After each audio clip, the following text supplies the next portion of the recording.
Now, Moscow has accused Western powers of stirring up tensions in the Arab world by calling for the overthrow of the Syrian regime. Now, let's get more on this from an author and journalist, Webster Tarpley, now joining us live from Damascus. Thank you for coming on the programme today. So Russia says that calls from certain states that the Syrian opposition should avoid talks with the government are only provoking further violence. Just for a moment here, let's listen to what the Russian Foreign Minister Sergei Lavrov has said. In Syria, we're now seeing a situation where the Arab League is calling for a halt to violence and the beginning of dialogue. And Western countries and the capitals of some countries of the region are making calls to the contrary, expressly recommending the opposition hold no talks with the Assad regime. It looks like a political provocation on an international scale. Yes, violence has to be stopped, but this demand has to be addressed to the authorities and the armed groups in the Syrian opposition. So what's your take on this? Do you agree that the calls coming from the West are not helping to stabilize the situation in the region? Surely not. Certainly, Mr. Lavrov is on very firm ground there. I've just completed about a one-week fact-finding tour of the country. I've been in Homs, I've been in Tartus, Banyas, I've been in the military hospital here in Baghdad, and I can tell you what average, everyday Syrians of all ethnic groups, Christian, Alawite, Sunni, Shiite, Druze, what they say about this is that they are being shot at by snipers. In Homs in particular, people complained that there are terrorist snipers who are shooting at civilians, men, women, and children, blind terrorism, random killing, simply for the purpose of destabilizing the country. I think I would not call this a civil war by any stretch of the imagination. I think that's a very, very misleading term in the following sense. What you're dealing with here are death squads. You're dealing here with terror commandos, the kind of thing that everybody remembers from Argentina and the Central America. This is a typical CIA method. In this case, it's a joint production of CIA, MI6, Mossad, the DGSE of the French. It's got money coming from Saudi Arabia, the United Arab Emirates, and Qatar.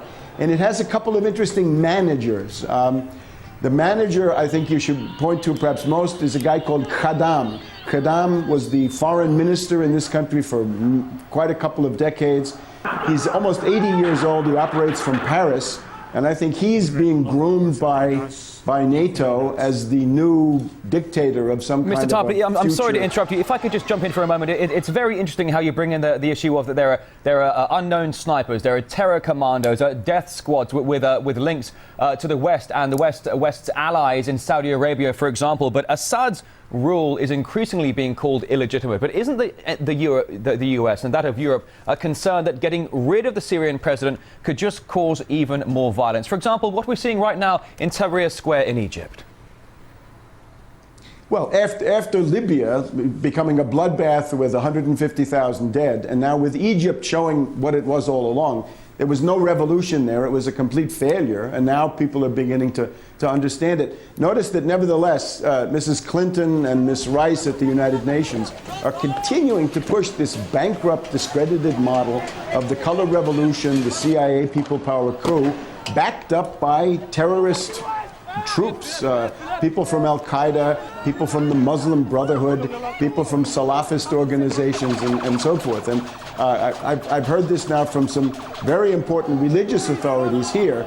There's a growing movement inside the Islamic community here which says we want reconciliation, we want law and order, we want legality, we don't want fanatics to run the show. The fanatics are being brought in by the Western powers. So the fanatics are coming in by the Western powers. You're seeing a fair amount of unification among the Muslims there. But let's draw some comparisons, if we may. UN Resolution 1973 for Libya to protect civilians there. Do you think is the grand plan here for Syria that of the Western states to get in there for regime in Syria? And if that is their plan, then what is the point? What is there to gain? Very, very important thing is that this is the most tolerant society in the Middle East. This is one place where all kinds of people live together in, I think, remarkable harmony. And again, it's a very wide variety. Muslims of all kinds, Christians of all kinds, right? Christian, Greek Orthodox, Greek Catholics, Melkites, Syriacs, many other kinds, Druzes, Kurds, and so forth. This is a model of the peaceful coexistence of various ethnic groups. Now, the U.S. policy, I think right now, is to smash the Middle East according to ethnic lines. In other words, if you can have a divide and conquer policy which says the Christians will be kicked out of Lebanon and the Christians will be, say, kicked out of Syria in the way that they have been kicked out of Iraq, and ironically a lot of them went to Syria, you can get a situation where all of these countries are fatally weakened. The way in which it's introduced is, if you look at Syria, the main centers of trouble are on the Turkish border, the Syrian border with Jordan, with Iraqi Kurdistan, and then with Lebanon. And I think Lebanon, thanks to Saad Hariri, may be the main one. I'm sorry, we are running very low on time here. I'm so sorry, we are running a long time. But if I may, with Western powers calling for restraint on both sides in Egypt, why do they only take a one-sided approach when it comes to what's going on in Syria? Well, it's all the tactics of demagogy and the modulation of demagogy from one minute to the next. But what we have here in Syria is a cynical media campaign, because I've been in Homs. When you go to Homs and you go to the Zahra neighborhood, which is supposed to be the hottest point in the whole country, you find people who are pro-Assad. They're concerned, number one, about mazout. They want to have heating oil because the winter is coming and it's getting cold. And you ask them, what is your demand? They say, we want the Syrian army to come in here. We want the Syrian army posted on the roofs of the houses with helicopters and tanks. Stop these snipers from killing us. Don't let these black hooded figures, which is what they are, pretending to be deserters when they're really maybe from Chechnya, they're from Libya, they're from Afghanistan or Pakistan. Foreign fighters have been brought in here by the CIA and the other Western services, and that is what's going on. And that is, I think, a very large part of it. And in the city of Homs, for example, in one hospital, they were telling us it was 5 dead and 7 wounded on one day. And what was it? It's all snipers. It's all these terrorists who are shooting the civilian population.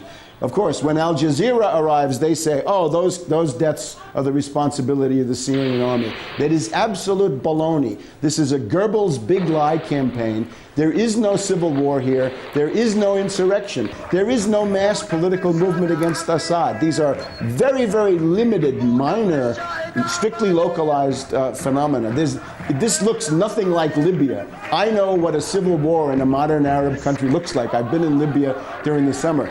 There's no civil war here. There's no front. As you say, there's no civil war here. As you are suggesting, this is simply a bout of terror commandos and death squads being exported by the CIA and brought in by other Western factions. But I'm afraid I wish we had more time for this. Author and journalist Webster Tarpley, live from Damascus.